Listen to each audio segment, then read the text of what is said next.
নমস্কার, সবাই কেমন আছো? আশা করবো সবাই খুব ভালো আছো। আর তোমাদের ওখানে কি বৃষ্টি হয়েছে? এখানে তো একদমই বৃষ্টির নামগন্ধ নেই। তো অনেক দিন পর আবার তোমাদের সাথে আড্ডা দিতে চলে এলাম, আড্ডায় নিয়ে চলে এলাম নতুন একটা গল্প। আজকে যদিও দুটো গল্প রয়েছে তোমাদের জন্য। আর দুটো গল্প যদিও আলাদা আলাদা জায়গায় ঘটেছে, কিন্তু শুনলে বুঝতে পারবে এই দুটো গল্প কিন্তু রিলেটেড। আর আজকের গল্পটা হতে চলেছে ভূতের গল্প। তো সবাই চলে এসো। তোমরা যারা চলে এসেছো তারা ভালো করে লাইট অফ করে একটা পরিবেশ তৈরি করে নাও যেখানে ভূতের গল্প জমে ওঠে। তো আমরা এই ভূতের গল্প বলুন, গল্প বলো, আমরা আমাদের প্রথম শোনা, প্রথম ভয় পাওয়া কিন্তু ঠাকুমা দিদিমা অথবা দাদুদের কাছ থেকে। আর বৃষ্টির রাত হোক কিংবা গ্রীষ্মকালীন লোডশেডিং, তখন কিন্তু ভূতের গল্প জমে উঠতো। আর সেই ভূতের গল্প শুনে আমাদের মনে যে প্রতিক্রিয়া হতো, সে কখনো থাকে এক দুদিন, কখনো কয়েক ঘন্টা, তো কখনো কখনো এই ভাবনাগুলো, এই ভয়গুলো, এই গল্পগুলো কিন্তু থেকে যায় বহু বছর ধরে, যা আমাদের ভাবতে বাধ্য করে যে সত্যি কি এরকম ঘটে, বা সত্যি কি এই ঘটনাটা ঘটেছিল, সত্যি এই গল্পটা সত্যি। এই প্রশ্নগুলো কিন্তু আমাদের মনে নিয়ে আসে। তো আজকে তেমনই আমার বরের মুখ থেকে শোনা একটা গল্প বলবো, যা ঘটেছিল ওর মামার সাথে, এবং যাও শুনেছে ওর দিদা ভাইয়ের কাছ থেকে। তো যেহেতু আমার এখন গল্প স্টক খুব কমে আসছে, তো তোমরা প্লিজ আমাকে গল্প পাঠাও। আমাকে গল্প পাঠানোর আইডিটা হচ্ছে boshpushpanjali@gmail.com। আর তোমরা যদি মেলে না পাঠাতে চাও, কমেন্টেও পাঠাতে পারো। যে গল্পগুলো ভালো লাগবে আমি সেখানে গল্প লিখে সবার সাথে শেয়ার করব। তোমাদের তাহলে লিখতেও গল্পগুলো সুবিধা হবে, আর গল্প শোনার আনন্দটাও সবার কিন্তু বজায় থাকবে। তো বেশি কথা বলেছি, একটু গল্প আড্ডা, একটু কথা না হলে তো ঠিক মানে গল্পের পরিবেশটা ঠিক না হলে কিন্তু জমে ওঠে না গল্প। তো চলো এরপরে শুরু করছি আমাদের দুটো গল্প, দুটো ঘটনা। প্রথমেই বললাম যে যেহেতু দুটো ঘটনা দু জায়গার, কিন্তু একজনকার সাথে ঘটেছে, তো গল্পটা শোনার পর আমার যেটা মনে হয়েছিল যে দুটো ঘটনায় কোথাও না কোথাও গিয়ে কিন্তু এক হয়ে যাচ্ছে বা রিলেট করছে। তোমাদেরও যদি সেটা মনে হয়, তোমরা কিন্তু মন দিয়ে গল্পগুলো শোনো আর কমেন্টে আমাকে জানাবে যে আমার ধারণাটা ঠিক কিনা। তো প্রথমেই আমাদের মামা বাবুর কিছু ডেসক্রিপশন দিয়ে রাখি। উনি হলেন একজন ভীষণই সাহসী, অত্যাধিক সাহসী একজন মানুষ, যিনি কিনা রাত বিরেতে বেড়াতে বেরোন। মানে ওনার কাছে কিছু একটা একটা অ্যাডভেঞ্চার, আর সব থেকে বেশি হচ্ছে মাছ ধরার নেশা। তার সাথে আছে তাল কুড়োনো, মাছ ধরা, এইসব মানে যেই কাজগুলো উনি বলতে পারেন বেশিরভাগটাই রাত চড়া। মানে উনি অ্যাডভেঞ্চার করতে ভীষণ ভালোবাসেন। রাত্রে, বর্ষার রাত্রে মাছ ধরতে বেরিয়ে গেলেন, কখনো আবার তাল কুড়া ঝড়ের রাত্রে তাল কুড়াতে, আম কুড়াতে বেরিয়ে গেলেন। তো উনি একজন বলতে পারেও যে গ্রাম বাংলার দামাল ছেলে। তো এই মামা বাবুর সাথেই ঘটনাটা ঘটনাগুলো ঘটেছিল। তো আমি যেহেতু আমার বরের মুখ থেকে শুনেছি, তারপরে আমার বর শুনেছে দিদা ভাইয়ের মুখ থেকে, তো চলো তোমাদের সাথে সেইভাবেই গল্পটা বলি। তো একবার হলো কি, খুব ঝড় বৃষ্টির একটা রাত, ভীষণ বৃষ্টি হচ্ছে। আর খুব বৃষ্টি হওয়া মানে পুকুর, কিন্তু পুকুর বলো নদীর বলো ছাপিয়ে জল উঠে যায়।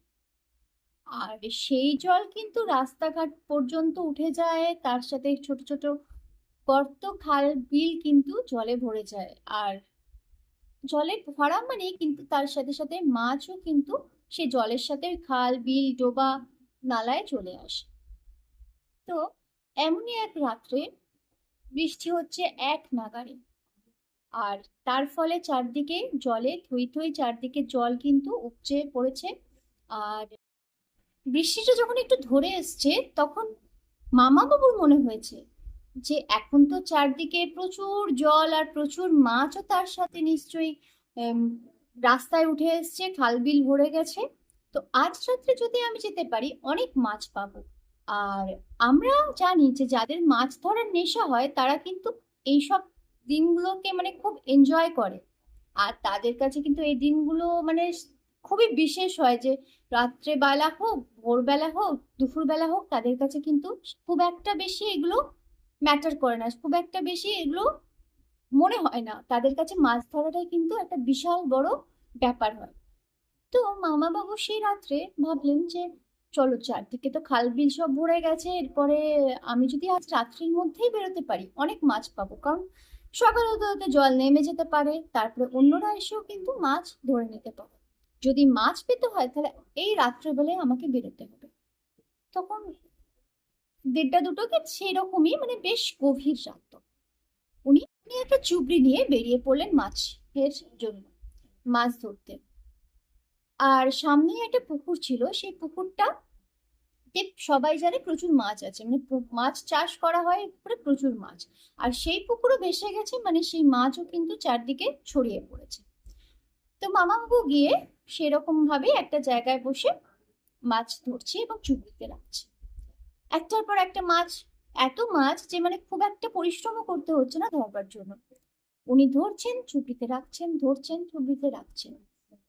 কিছুক্ষণ পর এরকম চলার পর ওনার মনে হয়েছে যে অনেকক্ষণ ধরে তো মাছ ধরছে, কিন্তু চুবড়িটা ভরছে না কেন? চুবড়িতে এতক্ষণ তো চুবড়ি ভর্তি হয়ে যাওয়া উচিত ছিল, কিংবা ভর্তি হয়েও আরো হয়তো খানিকটা মাছ থাকা উচিত ছিল। উনি ভাবলেন তাহলে কি বেড়াল বা ইয়ে আছে কোনো কিছু, কটাস বিড়াল বা ধোঁদর এরকম কিছু কি রয়েছে যে মাছ নিয়ে চলে যাচ্ছে? উনি একটু পরে দেখলেন যে আশপাশটাতে কাঁটা আর আঁশবন মানে পড়ে রয়েছে, ছড়িয়ে ছিটিয়ে রয়েছে। উনি মনে করবার চেষ্টা করলেন যে এগুলো কি আগে পড়েছিল, কিন্তু আগে কি করে পড়ে থাকবে? এত বৃষ্টিতে যদি আগেও পড়ে থাকে সেগুলো তো ভেসে চলে যাওয়ার কথা, এখানে এইভাবে পড়ে থাকার তো কথা নয়। উনি ভাবলেন তাহলে হয়তো কোনো বেড়াল টেড়াল এসে হয়তো মাছ নিয়ে যাচ্ছে আমার পাশ থেকে, আমি হয়তো খেয়াল করতে পারছি না, বুঝতে পারছি না। তারপরে অনেকক্ষণ পর কিন্তু ওনার মনে একটা খটকা লেগেছে। তারপরে উনি মাছ ধরার থেকে একটু আশপাশটাতে নজর রাখবার চেষ্টা করছেন যে কি হচ্ছে, মাছ কমছে কি করে, আশপাশে কিছু নেই, কি ব্যাপার।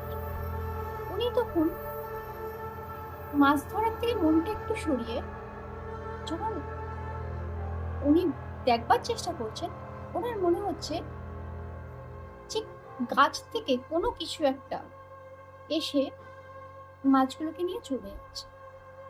যেহেতু গ্রামের ছেলে, এইসব অনেক শুনেছেন, উনি কিন্তু বুঝতে পেরে গেছেন ব্যাপারটা কিন্তু ঠিক দিকে যাচ্ছে না।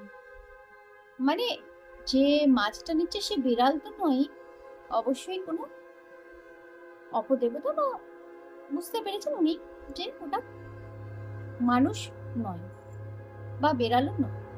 তখন উনি মনে মনে ভেবেছেন যে যাই হোক, আমার তো কোনো ক্ষতি করছে না, আমি জিনিসপত্রগুলো আস্তে আস্তে গুছিয়ে এখান থেকে চলে যাই। উনি সেইভাবেই আস্তে আস্তে জিনিসগুলোকে গোছাতে শুরু করেছেন। তারপরে চুবড়িতে যতগুলো মাছ ছিল সেগুলো নিয়ে উঠে পড়ছে। উনি যখন কয়েক পায়ে গিয়েছেন, হঠাৎ করে পেছন থেকে এক ক্ষণক্ষণে বুড়ির গলায় কেউ যেন তাকে বলছে, কি রে ছোট, আর আমার যে পেটে কোনো পড়েনি রে, আর দুটো মাছ দিয়ে যা। এই আওয়াজ শুনে মামা তো স্তব্ধ হয়ে গেছেন। উনি বুঝতে পারছিলেন যে কিছু একটা ঘটছে, কিন্তু এই শব্দ শুনে ওনার হাত পা যেন, দেখবেন যতই মানুষ সাহসী হোক, কিছু কিছু ক্ষেত্রে গিয়ে তাদের যে একটা প্রাকৃতিক মানে একটা যে ন্যাচারাল জিনিস মানে ভয় থাকে, বা ন্যাচারাল একটা যে অনুভূতি থাকে সেটা চলে আসে। ওই অনুভূতিটা সেই মুহূর্তের জন্য কিন্তু মামার ভিতরে চলে আসে। উনি ভাবতে থাকেন যে এখনো তো অনেকটা পথ বাকি, আমি কি করি? তখন উনি একটা একটা করে মাছ ছুটতে থাকেন পেছন দিকে, পেছনে না তাকিয়ে একটা একটা করে মাছ ছুটতে ছুটতে ছুটতে ছুটতে উনি বাড়ি পর্যন্ত পৌঁছান, এবং ঘরে ঢুকে দরজা লাগিয়ে দেন, কাউকে কিছু জানান না। আর তখন মোটামুটি অনেকটাই আরো মানে মোটামুটি ভোর হব তখন কিন্তু উনি বাড়ি ঢুকে যান। এরপর সকালবেলা যখন ওনার ঘুম ভাঙে, তখন দিদাভাই বলে যে, কি রে শুতু, তুই যে কালকে এত মাছ আনলি বাইরে ফেলে রেখেছিলিস, সব তো বিড়াল দেখ কেমন কাঁটা আঁশ ছড়িয়ে রেখেছে, সব তো খেয়ে নিয়েছে। সতু মামা বুঝতে পারেন সেটা তো আর বিড়াল নয়, কে খেয়েছে বা কে আঁশ আঁশ কাঁটা ছড়িয়েছে। উনি আর কাউকে তখন কিছু বলেন না। পরবর্তীকালে উনি এই গল্পটা বলেছিলেন সবাইকে, এবং এই গল্পটা শুনে আমাদের গায়ে যেমন কাঁটা দিয়ে উঠছে, আর মানে তার সাথে সাথে মানে অনেকগুলো প্রশ্ন সত্যি আসে, যে মানে আমরা যে শুনি যে এরকম হয়, এরকম ঘটে, যাদের সাথে ঘটে বা যারা দেখতে পায়। আর এখানে বলে রাখি, সতু মামার মানে আমাদের মামা বাবুর কিন্তু খুব রাশ ভারী, তাই হয়তো ওনাকে মানে কিছু করতে পারেনি, বা জানি না, যে কিছু করতেও পারতো, কিন্তু ওনার রাশ ভারী হওয়ায় কিন্তু এখানে উনি সেইভাবে ওনাকে কিছু করতে পারেনি। ও কিন্তু ওনার পেছন পেছন যে এসেছিল সেটার কিন্তু প্রমাণ রেখে গেছে। তো এইটা হলো প্রথম ঘটনা। এই ঘটনাটা গ্রাম বাংলায় হয়তো আগেকার দিনের মানুষ, আর মামা বাবু যে খুব পুরনো মানুষ তাও কিন্তু নয়, এই ঘটনাটা যে খুব পুরনো তাও নয়, খুব জোর 25-26 বছর আগেকার ঘটনা হবে, কি তারও আগে, মানে এইরকমই, এর বেশি হতো হবে না এই ঘটনা। আর আগেকার দিনে তো আমাদের দাদু ঠাকুমাদের কাছ থেকে এরকম ঘটনা আমরা প্রায়ই শুনতাম। তো এগুলো অনেকগুলোই প্রশ্ন মনের মধ্যে রেখে দিয়ে যায়। তো এই তো গেল আমাদের প্রথম ঘটনা। এরপরে আসি দ্বিতীয় ঘটনা। দ্বিতীয় ঘটনাটাও মামাবাবুর সাথেই ঘটেছে। তো এই ঘটনাটা প্রথম থেকে শেষ অবধি শুনে তোমরা আমাকে জানিও যে এই ঘটনার সাথে দুটো ঘটনা এক কিনা। তো যেহেতু বললাম মামা বাবুর খুবই মানে অ্যাডভেঞ্চার প্রিয়, খুবই দামাল একজন মানুষ, তো ওনার হঠাৎ করে খেয়াল হলো যে উনি যাত্রা খুব ভালোবাসতেন। তো নিজের লাইটিং ছিল যাত্রার, তারপরে ওনার মনে হলো যে কিছু যে একটা নিজের যাত্রা দল খুললে কেমন হয়, গ্রামে গ্রামে ঘুরতে পারবো, যাত্রা করাতে পারবো। তারপরে অনেকক্ষণ পর কিন্তু ওনার মনে একটা খটকা লেগেছে। তারপরে উনি মাছ ধরার থেকে একটু আশপাশটাতেও নজর রাখবার চেষ্টা করছেন যে কি হচ্ছে, মাছ কমছে কি করে, আশপাশে কিছু নেই, কি ব্যাপার। উনি তখন মাছ ধরার থেকে মনটা একটু সরিয়ে যখন উনি দেখবার চেষ্টা করছেন, ওনার মনে হচ্ছে যে গাছ থেকে কোনো কিছু একটা এসে মাছগুলোকে নিয়ে চলে যাচ্ছে। যেহেতু গ্রামের ছেলে, এইসব অনেক শুনেছেন, উনি কিন্তু বুঝতে পেরে গেছেন ব্যাপারটা কিন্তু ঠিক দিকে যাচ্ছে না। মানে যে মাছটা নিচ্ছে সে বিড়াল তো নয়, অবশ্যই কোনো অপদেবতা, বা বুঝতে পেরেছেন উনি যে ওটা মানুষ নয় বা বেড়ালও নয়। তখন উনি মনে মনে ভেবেছেন যে যাই হোক, আমার তো কোনো ক্ষতি করছে না, আমি জিনিসপত্রগুলো আস্তে আস্তে গুছিয়ে এখান থেকে চলে যাই। উনি সেইভাবেই আস্তে আস্তে জিনিসগুলোকে গোছাতে শুরু করেছেন। তারপরে ঝুবড়িতে যতগুলো মাছ ছিল সেগুলো নিয়ে উঠে পড়ছে। উনি যখন কয়েক পায়ে গিয়েছেন, হঠাৎ করে পিছন থেকে এক ক্ষণক্ষণে বুড়ির গলায় কেউ যেন তাকে বলছে, কি রে ছোট, আর মাছ খাবি না? আমার যে পেট এখনো ভরেনি রে, আর দুটো মাছ দিয়ে যা। এই আওয়াজ শুনে মামা তো স্তব্ধ হয়ে গেছেন। উনি বুঝতে পারছিলেন যে কিছু একটা ঘটছে, কিন্তু এই শব্দ শুনে ওনার হাত পা যেন, দেখবেন যতই মানুষ সাহসী হোক, কিছু কিছু ক্ষেত্রে গিয়ে তাদের যে একটা প্রাকৃতিক মানে একটা যে ন্যাচারাল জিনিস মানে ভয় থাকে, বা ন্যাচারাল একটা যে অনুভূতি থাকে সেটা চলে আসে। ওই অনুভূতিটা সেই মুহূর্তের জন্য কিন্তু মামার ভেতরে চলে আসে। উনি ভাবতে থাকেন যে এখনো তো অনেকটা পথ বাকি, তাহলে কি করি। তখন উনি একটা একটা করে মাছ ছুঁড়তে থাকেন পেছন দিকে, পেছনে না তাকিয়ে একটা একটা করে মাছ ছুটতে ছুটতে ছুটতে ছুটতে উনি বাড়ি পর্যন্ত পৌঁছান, এবং ঘরে ঢুকে দরজা লাগিয়ে দেন, কাউকে কিছু জানান না। আর তখন মোটামুটি অনেকটাই আরো মানে মোটামুটি ভোর হব তখন কিন্তু উনি বাড়ি ঢুকে যান। এরপর সকালবেলা যখন ওনার ঘুম ভাঙে, তখন দিদাভাই বলে যে, কি রে শুধু, তুই যে কালকে এত মাছ আনলি বাইরে ফেলে রেখেছিলিস, সব তো বিড়ালে দেখ কেমন কাঁটা আঁশ ছড়িয়ে রেখেছে, সব তো খেয়ে নিয়েছে। সতু মামা বুঝতে পারেন সেটা তো আর বিড়াল নয়, কে খেয়েছে বা কে আঁশ আঁশ কাঁটা ছড়িয়েছে। উনি আর কাউকে তখন কিছু বলেন না। পরবর্তীকালে উনি এই গল্পটা বলেছিলেন সবাইকে, এবং এই গল্পটা শুনে আমাদের গায়ে যেমন কাঁটা দিয়ে উঠছে, আর মানে তার সাথে সাথে মানে অনেকগুলো প্রশ্ন সত্যি আসে, যে মানে আমরা যে শুনি যে এরকম হয়, এরকম ঘটে, যাদের সাথে ঘটে বা যারা দেখতে পায়। আর এখানে বলে রাখি, সতু মামার মানে আমাদের মামা বাবুর কিন্তু খুব রাশ ভারী, তাই হয়তো ওনাকে মানে কিছু করতে পারেনি, বা জানি না, যে কিছু করতেও পারতো, কিন্তু ওনার রাশ ভারী হওয়ায় কিন্তু এখানে উনি সেইভাবে ওনাকে কিছু করতে পারেনি। ও কিন্তু ওনার পেছন পেছন যে এসেছিল সেটার কিন্তু প্রমাণ রেখে গেছে। তো এইটা হলো প্রথম ঘটনা। এই ঘটনাটা গ্রাম বাংলায় হয়তো আগেকার দিনের মানুষ, আর মামা বাবু যে খুব পুরনো মানুষ তাও কিন্তু নয়, এই ঘটনাটা যে খুব পুরনো তাও নয়, খুব জোর 25-26 বছর আগেকার ঘটনা হবে, কি তারও আগে, মানে এইরকমই, এর বেশি হতো হবে না এই ঘটনা। আর আগেকার দিনে তো আমাদের দাদু ঠাকুমাদের কাছ থেকে এরকম ঘটনা আমরা প্রায়ই শুনতাম। তো এগুলো অনেকগুলোই প্রশ্ন মনের মধ্যে রেখে দিয়েছে। তো এই তো গেল আমাদের প্রথম ঘটনা। এরপরে আসি দ্বিতীয় ঘটনা। দ্বিতীয় ঘটনাটাও মামাবাবুর সাথেই ঘটেছে। তো এই ঘটনাটা প্রথম থেকে শেষ অবধি শুনে তোমরা আমাকে জানিও যে এই ঘটনার সাথে দুটো ঘটনা এক কিনা। তো যেহেতু বললাম মামা বাবুর খুবই মানে অ্যাডভেঞ্চার প্রিয়, খুবই দামাল একজন মানুষ, তো ওনার হঠাৎ করে খেয়াল হলো যে উনি যাত্রা খুব ভালোবাসতেন। তো নিজের লাইটিং ছিল যাত্রা, ও ওনার একবার মনে হলো যে একটা যাত্রা দল নিজের খোলা যাক। যেমন ভাবা তেমনি কাজ, উনি একটা যাত্রার দল তৈরি করলেন এবং গ্রামে গ্রামে ওই দল নিয়ে যাত্রা করতেন। তো একবার কি হলো, কোনো একটা গ্রামে উনি যান করতে। গ্রামগুলোর নাম আমার ঠিক এখন মনে নেই, তবে কোনো একটা খুবই মানে গ্রাম যাকে বলে সেরকম একটা গ্রামে উনি যান যাত্রা করতে। তো যাত্রার নিয়মটা যারা জানেন তারা, মানে গ্রাম বাংলার যাত্রার ব্যাপারটা হচ্ছে যে একদিন আগে কিন্তু পুরো গ্রুপটা পৌঁছে যায় যাত্রার, কারণ স্টেজ বাঁধা থাকে, লাইট লাগানো থাকে, স্টেজে একবার রিহার্সাল করা থাকে। তো সেইভাবেই মামা বাবুর পুরো দল নিয়ে একদিন আগে কিন্তু ওখানে পৌঁছে যান।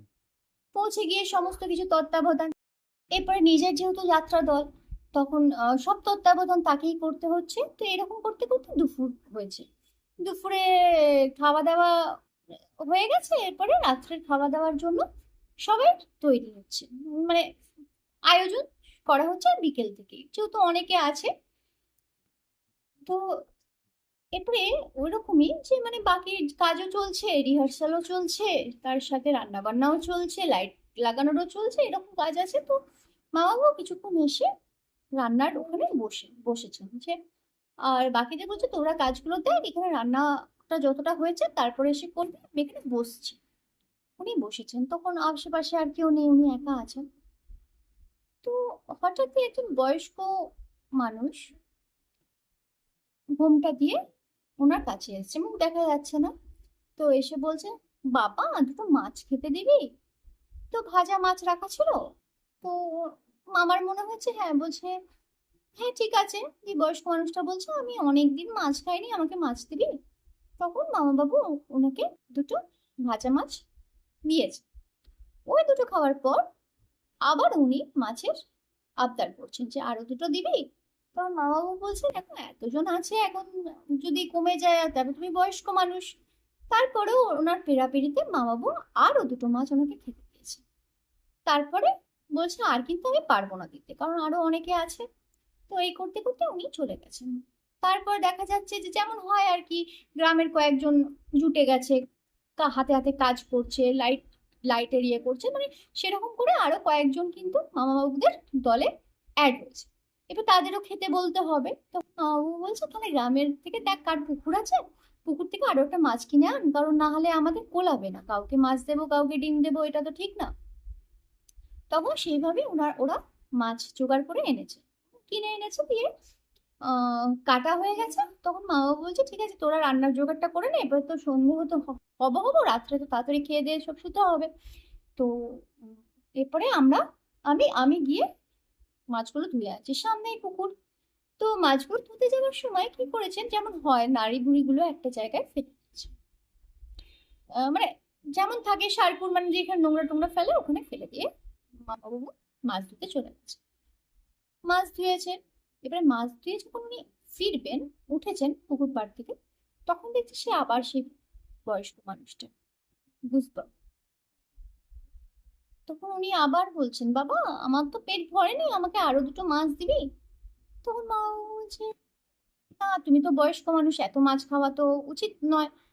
দিয়ে ও বলছে যে না বাবা আমার এখনো পেট ভরেনি। বলছে তুমি পেট ভরেনি কি করে হবে, তোমার পেট ভরেনি, তুমি মাত্র চারটে মাছ খেলে, তোমার বয়স হয়েছে, এত মাছ খেলে তোমার শরীর খারাপ করবে। তো মা বাবা ওনাকে বোঝাতে চেষ্টা করছেন। তো কিছুক্ষণ পর উনি বলছেন, ওই বয়স্ক মহিলা, যে বাবা তুই যে ওই নাড়ি ভুড়ি আঁশগুলো ফেলে এলি ওগুলো খেয়েও আমার পেট ভরেনি। কথাটা শুনে মা বাবু থমকে গেছেন, মানে কি বলছো তুমি, ওই আঁশগুলো নাড়ি ভুড়ি খেয়েছো মানে, ওগুলো আবার কেউ খায় কাঁচা, তারপরে ওগুলো কেউ খায়? বলছে তখন মা বাবার একটু সন্দেহ হয়েছে যে কি ব্যাপার, তাহলে কি মানে মাথায় মানে মানে যাই হোক, বলে মনে হচ্ছে যে খুব বয়স্ক হতে পারে, এরকম কিছু ভুল বকছেন। তখন আবারও উনি মাছের জন্য আবদার করছেন। তার মা বাবা বলছে তোমার বাড়িতে কি কেউ আছে, মানে ছোট বাচ্চা বা তাকে যাকে খাওয়াবে, তো বলো, দেখো আমার তো আর মাছ নেই, তারপরে এতজন আছে আমাকে সবাইকে তো খেতেই তো হবে। দিয়ে উনি বলছেন না আমিই খাবো, উনি কিন্তু জোর দিয়ে বলছেন। তখন মা বাবার একটু সন্দেহ মানে হয়েছে, মনে হচ্ছে এর সাথে বেশিক্ষণ কথা না বলাই ভালো, ওনাকে এড়িয়ে যাওয়ার চেষ্টা করছেন। তখন হঠাৎ করে ওই বয়স্ক মহিলাটি তার শাড়ির আঁচল সরিয়ে তার পেটের থেকে সব নাড়ি ভুড়ি বার করে মা ওর সামনে রাখলেন। বলেন এরপর বিশ্বাস হলো যে আমার পেটে কিছু নেই, দেখি আমার পেট খালি। মামা বাবু সমস্ত কিছু ফেলে দিয়ে দৌড়ে তার যাত্রার ওখানে ড্রেসিং রুমে গিয়ে পড়ে যায়। তারপরে অনেক দিন, প্রায় 4-5 দিন মামা বাবু অসম্ভব অসুস্থ, উনি বাড়ি ফিরে যান তার সেদিনই। আর প্রচুর দিন উনি অসুস্থ ছিলেন, তারপরে কিন্তু 4-5 দিন পর উনি যখন একটু সুস্থ হন, তারপরে এই ঘটনাটি বলেন। তো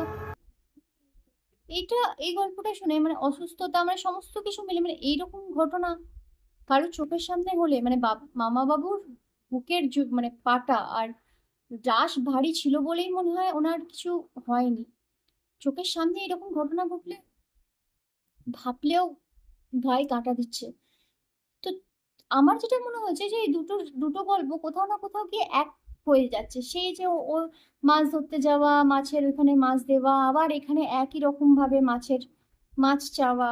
তোমাদের কি মনে হয় দুটো ঘটনা কি একই, নাকি দুটোই আলাদা আলাদা, দুটোই আলাদা আলাদা এন্টিটি বা যাই বলো? তো তোমাদের আজকের গল্পগুলো কেমন লাগলো? যদিও গল্প নয়, সত্যি ঘটনা এগুলো। নিজের মানে নিজে শোনা, আমার হাজবেন্ডের কাছ থেকে আমি শুনেছি। মানে আমার হাজবেন্ডের মামুর সাথেই ঘটেছে।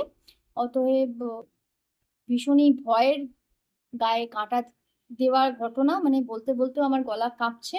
তো তোমাদের কেমন লাগলো অবশ্যই জানাবে, আর তোমরা ভালো লাগলে অবশ্যই লাইক কমেন্ট শেয়ার করবে, আর ভিডিও পাঠাও, আমি গল্প পাঠাও, আমি তোমাদের সাথে এরকম ভাবে গল্প আড্ডা নিয়ে চলে আসবো। এখানে নির্ভেজাল আড্ডা হয়, শুধুমাত্র ভূতের নয়। তোমরা চাইলে হাসির, মজার, আনন্দের বা কোনো কিছু অলৌকিক ঘটেছে তোমাদের যেরকম মনে হবে যে সবার সাথে যেটা শেয়ার করতে চাও সেটা পাঠিয়ে দাও, আমি এখানে গল্প আড্ডা নিয়ে চলে আসবো তোমাদের সাথে। আর তাড়াতাড়ি পাঠাও, আমার কাছে কিন্তু স্টক শেষ হয়ে আসছে। আর না পাঠালে কিন্তু